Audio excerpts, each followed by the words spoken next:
যুদ্ধবিরতির মাঝেই গাজায় হামলা, এক রাতেই নিহত 413। ফিলিস্তিনের গাজায় যুদ্ধবিরতি লঙ্ঘন করে ইসরায়েলের ভয়াবহ বিমান হামলায় এক রাতে 4 শতাধিক মানুষ নিহত হয়েছেন। আহত হয়েছেন আরও কয়েকশো। হতাহতের অধিকাংশই নারী ও শিশু। এই হামলা 2 মাসের যুদ্ধবিরতিকে ঝুঁকিতে ফেলেছে। জিম্মি মুক্তি নিয়ে ট্রাম্প প্রশাসন ও ইসরায়েলের হুমকি ধুমকির মধ্যে এই হামলা ঘটল। তুরস্ক বলছে এর মাধ্যমে গাজায় ইসরায়েলের গণহত্যার নীতির নতুন অধ্যায় শুরু হলো। গত 19 জানুয়ারি যুদ্ধবিরতি শুরু হওয়ার পর গাজায় এটিই সবচেয়ে বড় বিমান হামলা। গাজার যুদ্ধবিরতি নিয়ে হামাসের সঙ্গে যে চুক্তি সই হয়েছিল তার দ্বিতীয় ধাপে যেতে অস্বীকার করে ইসরায়েল। এ ধাপে শর্ত হিসেবে সব জিম্মিকে মুক্তির পাশাপাশি স্থায়ী যুদ্ধবিরতি ও সব সেনা সরিয়ে নেওয়ার কথা রয়েছে।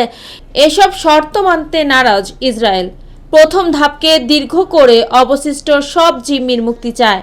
এ শর্তে ইসরায়েলের হয়ে দুতিয়ালি করে যুক্তরাষ্ট্র, কিন্তু হামাস তাদের উপর আস্থা না রাখলে এই হামলা শুরু হয়। এএফপি জানায়, সোমবার রাতে শুরু হওয়া বিমান হামলায় নিহতের সংখ্যা 413 জনে পৌঁছেছে। গাজার উপস্বরাষ্ট্রমন্ত্রী ও হামাসের শীর্ষ নিরাপত্তা কর্মকর্তা মাহমুদ আবু ওয়াফা নিহত হয়েছেন। প্রত্যক্ষদর্শীরা জানান, পবিত্র রমজান মাস হওয়ায় অনেক লোক সাহারি খাচ্ছিলেন। তখনই গাজায় বিস্ফোরণ শুরু হয়। 20টির বেশি ইসরায়েলের যুদ্ধবিমান গাজা সিটি, রাফা ও খান ইউনিসের লক্ষ্যবস্তুতে আঘাত হানতে শুরু করে।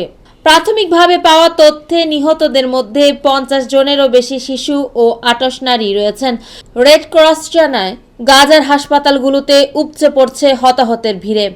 এর আগে 16 মাসের ইসরায়েলি গণহত্যায় গাজার প্রায় সব বড় হাসপাতালেই গুঁড়িয়ে দেওয়া হয়। জাতিসংঘ মহাসচিব আন্তোনিও গুতেরেস হামলার নিন্দা জানিয়েছে। তিনি যুদ্ধবিরতির প্রতি সম্মান রাখার আহ্বান জানান।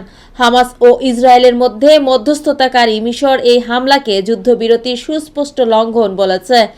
দেশটির পররাষ্ট্র মন্ত্রণালয় বলছে, ইসরায়েলের তৈরি করা এই উত্তেজনা আঞ্চলিক স্থিতিশীলতাকে ভয়াবহ ঝুঁকির মধ্যে ফেলেছে।